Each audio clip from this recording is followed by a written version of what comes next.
Series X 2TB Galaxy Black Special Edition has moved from $600 to $730.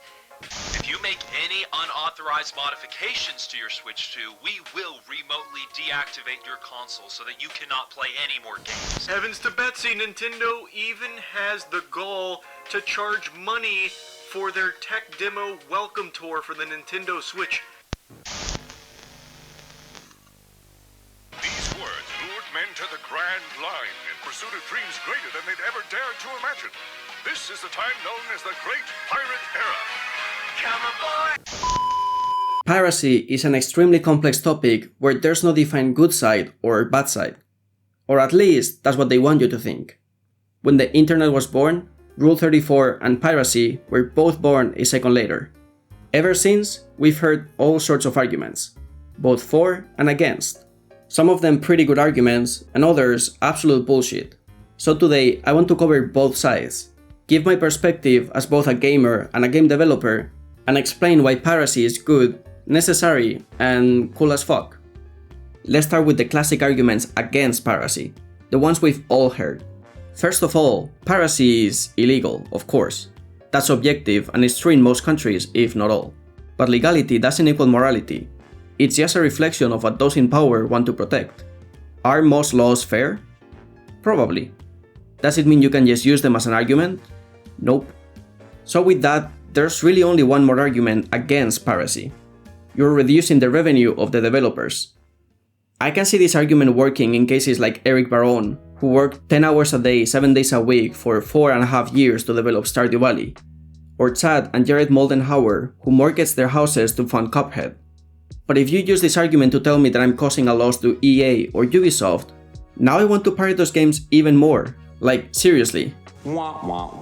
This argument loses even more value when you take into account that there's no proof of this supposed loss in revenue. In 2013, the European Commission ordered a €360,000 study, and for some reason, after seeing the results, they decided not to make them public. How weird, right? Well, that was until 2017, the year when EU parliamentarian Greta managed to force these results to be released. The conclusion? With the exception of recently released blockbusters, there is no evidence to support the idea that online copyright infringement displaces sales. So basically, there's no loss in revenue. And it makes sense when you think about it. Most people don't really want to pirate stuff. It's risky, it takes time, and you lose many advantages like automatic updates. In most cases, we don't want to pirate, we need to pirate. For example, I'm from Spain. One of the first consoles I had was the PlayStation 2. And how much did games for PS2 cost? $50 in the US and €60 in Spain. This was around 2010 maybe, and €60 at the time was a bit less than $84. The average household income in Spain in 2010 was of around $28,000, and in the US it was of $50,000. You can try to justify this difference in price by saying that these games and consoles were produced in the US, but the same happened with Nintendo games, for example. And that's the case for Spain, a first world country, so imagine other countries. Companies will have the nerve of releasing a game in Brazil charging their weekly income, and then act surprised when they have one of the highest percentages of piracy. Because in most cases, piracy is a direct result of bad localization. If you charge the same to a Bulgarian as you charge to a German just because they both use euro, you're gonna get way more piracy in Bulgaria. And even if piracy was somehow impossible, you wouldn't get any more sales, because we just cannot afford it. It's such a simple thing to understand. In fact, I would go as far as to say that the opposite of what those companies claim may be true. I think that piracy can increase sales of good games. How many times have you played a cracked version of a game that you couldn't afford? And then when you grew older and you had more money, you ended up buying it because you really enjoyed it. For me, dozens of times.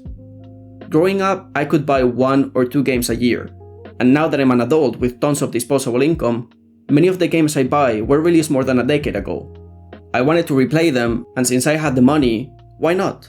But if I hadn't played the pirated version as a kid, I wouldn't be buying those old games now. So the developers ended up making more money, at least from me, thanks to piracy. Now, let's forget about that shitty localization and worldwide inequality. Imagine for a second we live in a world where every country has the exact same income per capita, and the price is the same in every single region. In the gaming world, we're really lucky. We have this little thing called Steam, which provides access to almost every game. But there are still cases of region-locked games that you cannot purchase outside some specific countries, mainly Japan. The only accessible workaround? Piracy, of course. And as I said, we're really lucky to have Steam, but many companies are trying to push the industry towards a subscription-based economy, just like the movie and music industries did a while back. And that's not good, because as fast as they can give you access to a game, they can take it away. Years and Years is one of my mom's favorite shows, a dystopian drama produced by BBC and HBO. Well, it's not available in Spain. Every single month, we pay Netflix, HBO, Amazon Prime, and Disney Plus, and yet, my mom couldn't get to rewatch one of her favorite shows. Not even by paying extra, it's just not available in the entire region. And that's one show, but imagine you are from, let's say, South Korea. In that case, you don't have access to HBO, like, at all. Digitalization has brought a lot of good stuff, but it also created a huge problem. We don't really own anything anymore. Not our music, not our movies, and not even our games. And soon enough, not even our consoles. At least, not without piracy. And that's probably the biggest argument for piracy: preservation and ownership. I mean, that's two arguments. So let's start with ownership. You know how games used to come in a box with their manual, their disc, and all that stuff? And then you just took your game out of the box, put it inside your console, and play it. When you were done, you could take it out and place it back in the box, to then repeat the same process anytime you wanted to play again. There was no limit as long as you didn't break the disc itself. I actually still have most of my favorite Nintendo DS games, and guess what? They all work perfectly. The same cannot be said about The Crew, a full-price AAA racing game that just stopped existing. Ubisoft shut down the servers and it's gone. Even if you bought it, even if you downloaded it, even if you loved it, that game doesn't belong to you. It never did.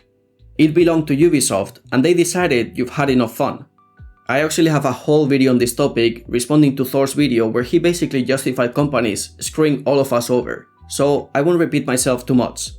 Let's just say this review is 100% correct. If buying isn't owning, then pirating isn't stealing. And this other review, either it was written by Ubisoft or by an absolute fucking toy. Because this is not an exception, this is a precedent. And that's dangerous. Every time a company decides to test our patience, and we first make some noise to complain, to then continue to give them our money, we are just letting them know that they can continue to screw us over. And it won't have a real impact in their pockets, which is all they care about. We are telling them that they can keep pulling this crap with no real consequences. And that brings us straight into the second point: preservation. Because when these games vanish, when servers shut down, when licenses expire, when updates break functionality, who's actually making sure they are still around in 10, 20, or 30 years? Spoiler alert, it's not the publishers. In fact, publishers and companies are not only terrible at preserving games, they are actively hostile, because they actually want those games to die so that you buy new ones, even if they are only getting worse and worse nowadays. If you're lucky and the old game you want to play was successful, you may get a remaster, but that's not preservation, that's monetization. You get to buy your childhood back for a limited time only and at full price all over again. Meanwhile, you know who's actually preserving games? Pirates, modders, random fans on forums with usernames like Luigi69 who are literally doing more for game history than billion-dollar publishers. They are the ones dumping cartridges, cracking DRMs, uploading ROMs, patching old software, and building emulators. And without them, whole generations of games would be lost forever. I will probably never play a capriole game like E.T. the Extraterrestrial for Atari, but that doesn't mean it should stop existing. It should be preserved so that future developers can study it and learn how not to make a game. Speaking of how not to make a game, one thing that you should always take into consideration is obviously performance. And there's no better way to improve performance than by not adding the nubo. The anti-piracy DRM that's supposed to protect games from being cracked, but usually ends up protecting them from running well. And that's the next big argument for piracy. the official versions are often worse than the cracked versions. Now, let's be fair, the new bot does not affect performance, at least in theory. It's the bad implementation of the new bot that causes those issues. The problem is that most companies already seem to struggle developing games that work. So adding an extra layer of complicated DRM on top of that, even if it's not supposed to cause issues, just gives them one extra opportunity to screw up. And it's not just about performance. Imagine paying full price for a single player game and still needing a constant internet connection just to play it. Even worse, imagine paying for the game, having an internet connection, and not being able to play because the company's servers are down, while every pirate in the 7 seas could play the game without any issues and without even paying for it. So after reviewing all the main arguments for and against piracy, I think it's safe to say that from a gamer's perspective, piracy is morally correct, necessary, and cool as fuck. But like I said at the start, I also want to share my perspective as an indie game developer. Because, yeah, I want to make a living from game dev.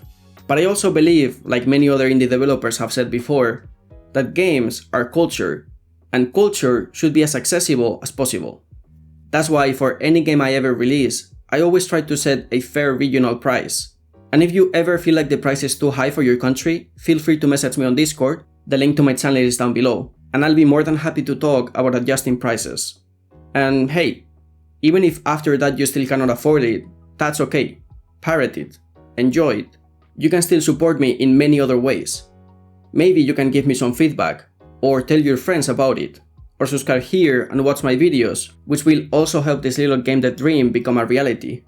Support your favorite developers if you can, but don't beat yourself up if you just can't. Because the truth is, if it wasn't for Piracy, I probably wouldn't even be here making games today. I wouldn't have fallen in love with gaming. I wouldn't have gotten into game dev or software engineering or any of this stuff that I honestly love doing. So that's it for this video. Remember that we as consumers hold all the power, and that when something isn't fair, we should speak out against it. So be mindful of how you spend your money, and don't let FOMO control your life. Oh, you're still here? This is my game, Rogue Inferno, a grid-based roguelike deck builder where every move matters. Wish this now and check this video next. See ya!